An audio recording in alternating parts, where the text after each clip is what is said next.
Las, thank you very much. La. Good evening to everyone. La. And it's actually a very honorable moment for me to be here. La. Like Her Majesty Gayam Aji mentioned yesterday, I think it's predestined that we're all able to gather here today. We can say it's a karmic connection. Some can say it's written in the stars. Or some might say, as we say in Bhutanese, written on our foreheads. La. So, in many cases, it's the art that's being displayed. But today I have the honor to present and invite the artist herself. So I'd like to now invite Zimbri. So before we start, can we please give a round of applause for Zimbri again? Please. Hello. Firstly, I'd just like to say thank you so much to Our Majesty and for Mountain Echoes, Kitso, and the team for giving me the opportunity to be here. To be able to share my work in Bhutan and talk about my experiences and my art that I love to do is such an honor and a privilege, especially when it's at home. It's also a little bit more nerve-wracking when you have so many familiar faces in the audience. So to proceed, I think we'll give them a little bit of information on our framework of discussion. So our framework of discussion today, I think, is we're going to discuss what happens behind art before and during, and then after what happens. So I think this will be an amazing perspective because Zimbri is a contemporary artist and she's been dealing with a lot of traditional Bhutanese art and techniques and a lot of people involved in there. So it's an absolute honor for me to host you, Zimbri. Thank you so much. So to start off, I think we'll get straight into the concept of the conception. So before you really start working on your amazing pieces, what is sort of your pre-ritual, or do you have some sort of arrangements that you put? Maybe it's your desktop, maybe it's your canvas, maybe it's a cup of coffee or water. So how do you really start your art? Where does it begin? So the conception of my artwork usually happens when I have an experience or an interaction or an idea or an emotion, and I'd like to think that it's sort of like a seed that gets planted, and over time it develops and is internalized, and at some point, and this usually strangely happens as I'm going to sleep. I think most people experience that state when you're about to sleep, where your mind kind of wanders and starts imagining things and processing. And I think for me, in those moments, it's when my mind speaks to me. And it tells me stories, and the stories of my experiences, and it sort of almost explains it back to me in a ways that make sense. And it does it through images. Nice. More recently, or at least in the last few years, it's been images of tigers. And it's sort of less literal ways on how I want to express these emotions and experiences. And so yeah, that's kind of how it starts with this inception. And then I get these images from my mind of like, oh, maybe this is how you can pose this tiger or move this tiger this way or bend it that way to kind of express these emotions and feelings. And then I quickly jot it down so I remember it. And then the next morning I like to sit at a cafe by myself and kind of sketch, get the composition right, and then comes the easy bit, which is actually painting it onto the canvas. Thank you very much. So I think moving on, I think we'll request you to give a little bit of highlight of some of your previous exhibitions. Amazing journey, by the way, congratulations. And I think we'll not have enough time to talk about each exhibition, but maybe briefly around 3 or 4 that you hold very close to your heart. If you can give us a brief of each exhibition. So I guess my first real exhibition was my senior show in college. And I actually don't have the pieces up, but if you saw that work, you'd see that it's very different from what I do now. And it has a lot to do with the fact that when I was in college, I didn't paint, or I almost disassociated with my Bhutanese culture when I was painting. And I think a lot of it had to do with the fact that artistically, I wanted to see who I was as an artist. And at that time, growing up as an international student in America, your identity was very much tied to your nationality. So it was never, I'm Zimbri, nice to meet you. It was, I'm Zimbri from Bhutan. And Bhutan was this very mystical, mythical land of happiness, the last Shangri-La. And I think when I started to seriously consider art as something that I wanted to do, that I didn't want my culture that is this amazing and vibrant and beautiful thing to prop me up.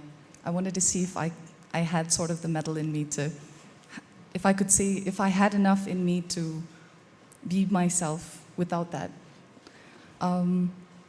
So yeah, that was my first exhibition. But when I came home and I kind of decided to pursue art, I found it a little ironic that my idea of wanting to free myself from this Bhutanese identity was what was actually limiting and restricting me. By denying my Bhutanese, in my art, by denying my Bhutanese heritage and culture, I was shutting off a huge part of who I was.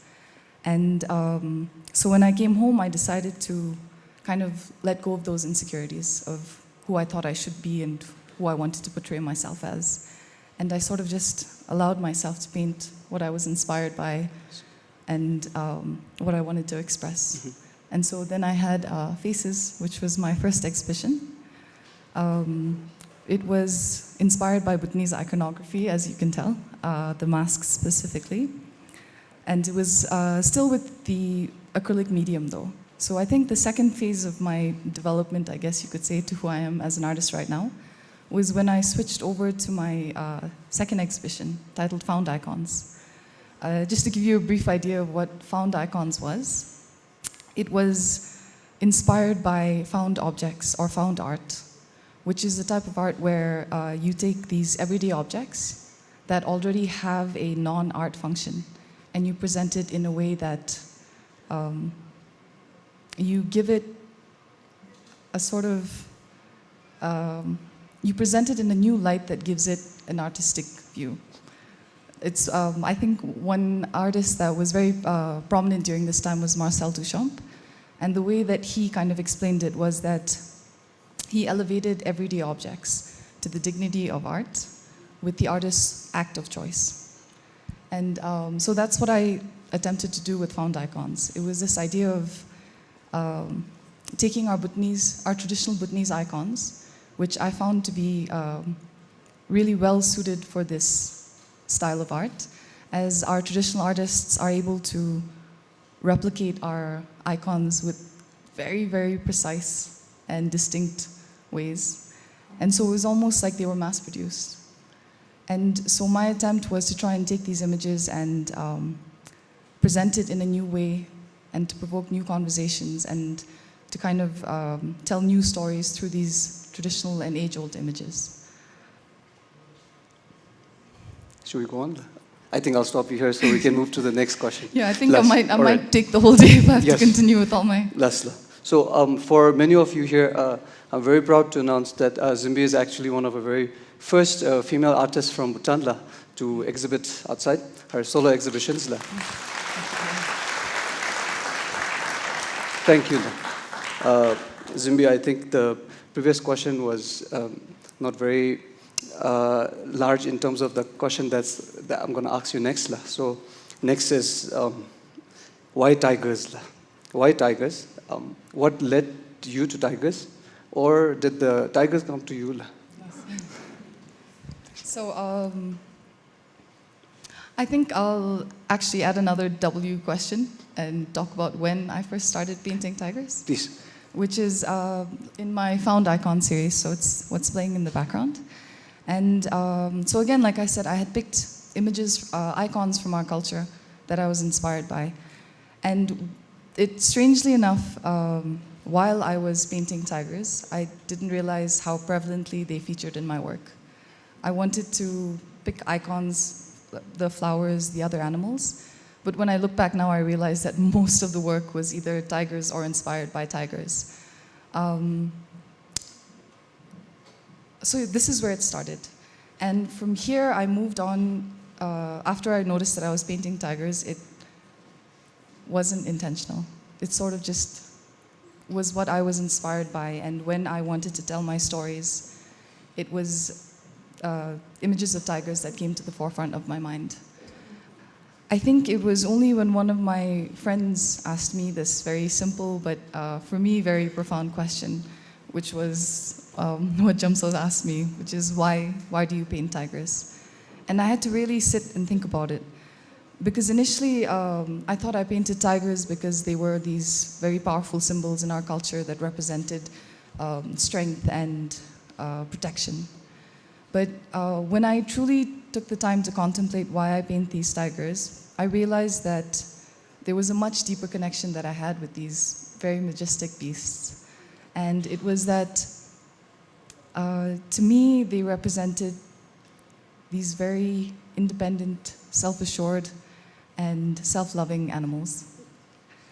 Ironically, not ironically, but strangely, before I started painting tigers, I've always been more of a dog person, and painting cats was something that was a little strange.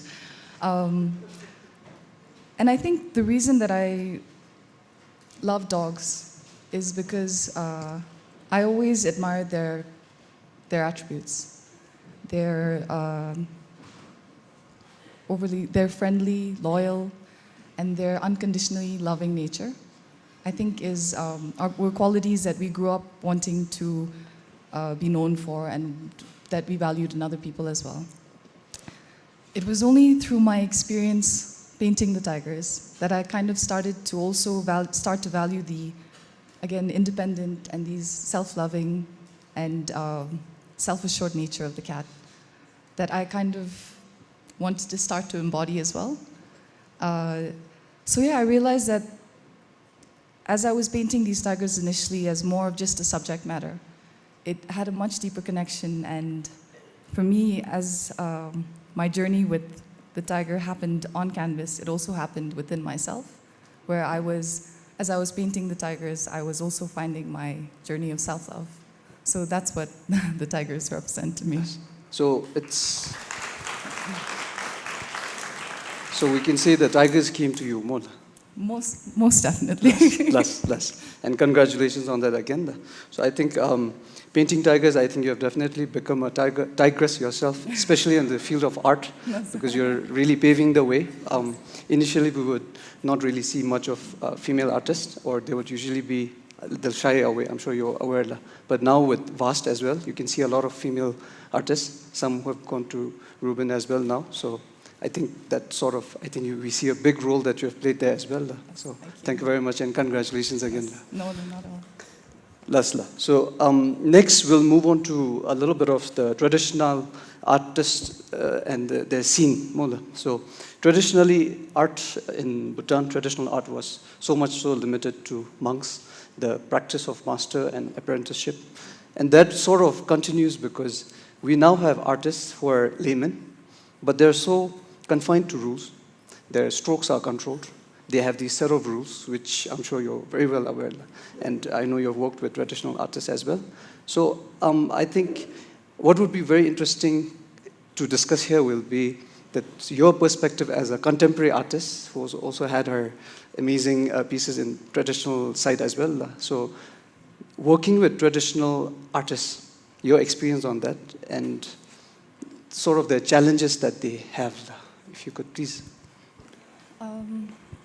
So I think I would, just to, step back a little bit, is that a lot of my work now, the inception of it started with inspiration from our traditional arts. When we've grown up admiring and seeing these beautiful pieces in the temples and in our own choshoms, in our own prayer rooms. And I think they really inspired me because there's this level of dedication and practice and discipline that needs to be adhered to in order to be able to create these pieces. Yes. When I first started working with traditional artists, I think I would say it was a very interesting experience for me, a very learning experience. art education is very Western based. And I think that the values that we attribute to what is good art in the West is very different to the East, at least traditionally and contemporary wise. When I was in college, there was always this need or want to push the boundaries of what you were, like the assignments we got and how creative you could be and even what art is. You know, you have artists taking a banana and duct tape and sticking it to a wall. So, whereas in Bhutan, there's this amazing sense of tradition and culture and this discipline. And I think that when I first had to work with some of the artists, it was challenging in that I wanted to sort of, again, play and push with these ideas and these boundaries. Whereas the traditional artists, because there was this history and culture that I think is what has kept our Bhutanese tradition alive and living to this day. So it was a little bit difficult to kind of find my way into still respecting and trying to respect what they wanted, while still trying to push and express my own ideas and views. I think I've gotten much better at it now. I can see it. Yeah. But yeah, I think it's a beautiful thing that we have the Zorechusu, which is a school of the 13 arts, that maintains and kind of keeps alive something that we've had for centuries. Yes. Yes. Sorry, I'm not sure if that Yes. fully answered. No, that answers it. So I think now we'll have to request you, if you have any sort of experience where you sort of maybe tried to blend or while working with traditional artists. So if you have any sort of experience that, you know, we're working with traditional artists and if anything that has followed or any sort of challenges that they have. Actually, I have an interesting story. So, I mean, given this was 20 years ago, I guess one way, it's not my story actually, it's my mom's. And so I think at one point she wanted to commission a piece. I'm sure you all have seen the Four Friends, which is the elephant, the bird, the monkey, and the rabbit. Thank you. And the rabbit. And my mom wanted to she asked some of these traditional artists, she said, can you paint me the Four Friends, but I don't want them to be piled up. I want them to sort of just be lazing, maybe like a before or after they got the fruit. And the traditional artist looked at her and was like, no, that's not how we do it. They refused. So my mom went to the next artist and asked him, and he said the same thing. So with the third artist, my mom said, okay, can you paint me a landscape with an elephant, a bird, a monkey, and a rabbit? Mm-hmm. And they looked at her and they said, yeah, that I can do. So I think it's, I mean, in that same way, like I said, I have so much love and respect for our traditions and our culture and the discipline that's needed in order that's kept our culture alive. But I think with this introduction of contemporary art, I think we can do both. And I think the Zorechusu is actually, the School of 13 Arts has now recently opened up a contemporary section in their school. So it's very exciting for me to see that. Lastly, so now that we got the cue, we will have to move on to the Q&A session. Although we could request for maybe around another hour or so, but because we're talking art here. But we'll now open the stage for question and answers.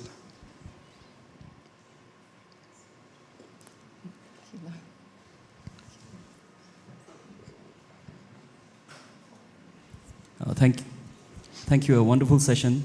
In the last quarter of a century, contemporary Bhutanese art has really flourished, and especially under the tutelage of Aja Karma and Sir Rajesh, Sir Phoba at VAST. I think both of you have been members there, me too. And with the royal patronage from His Majesty the King, who himself is a very talented and accomplished artist. However, even with so much going on, our children, school children, still cannot say to their parents, I want to be an artist as a full-time profession, a contemporary Bhutanese artist. So I just wanted to ask you, in your own journey, what have been some of the enablers and some of the barriers and obstacles that you had to overcome to become an artist? And secondly, after becoming an artist, what were the challenges you faced in trying to exhibit your work in Bhutan and overseas? Thank you. Thank you for that question. So I completely understand that.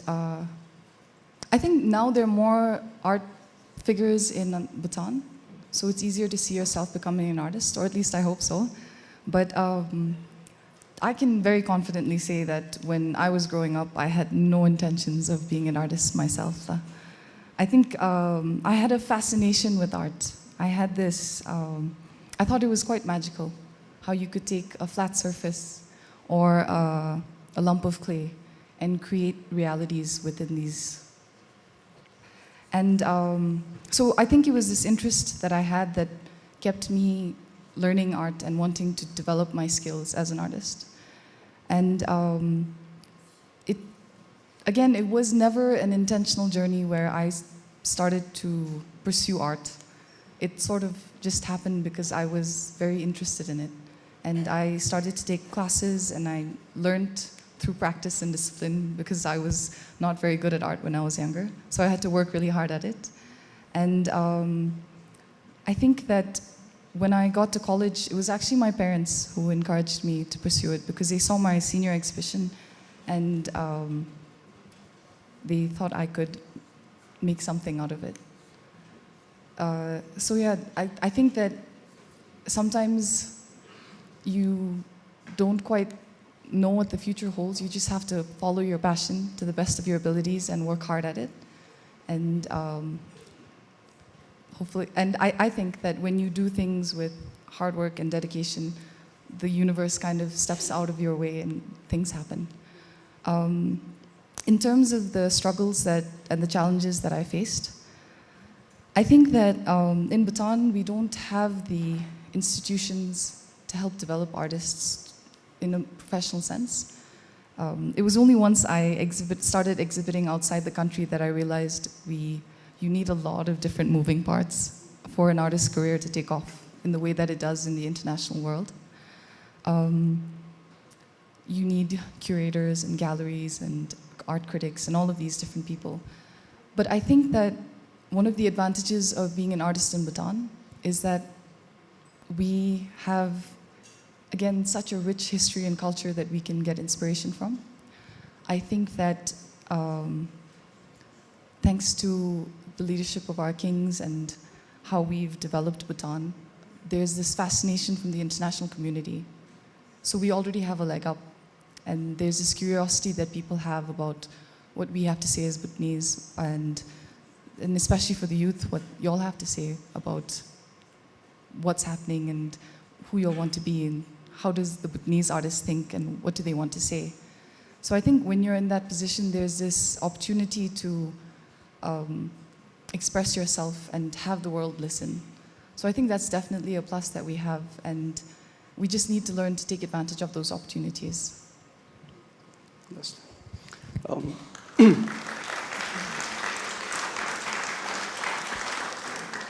Laszlo, so in the interest of time, and since it's getting really late, so I think we'll conclude here today. Yes. And while I would have loved to ask the 3 more questions that I have, I think we'll have to stick to schedule. So thank you very much again, for this. And thank you very much to everyone for having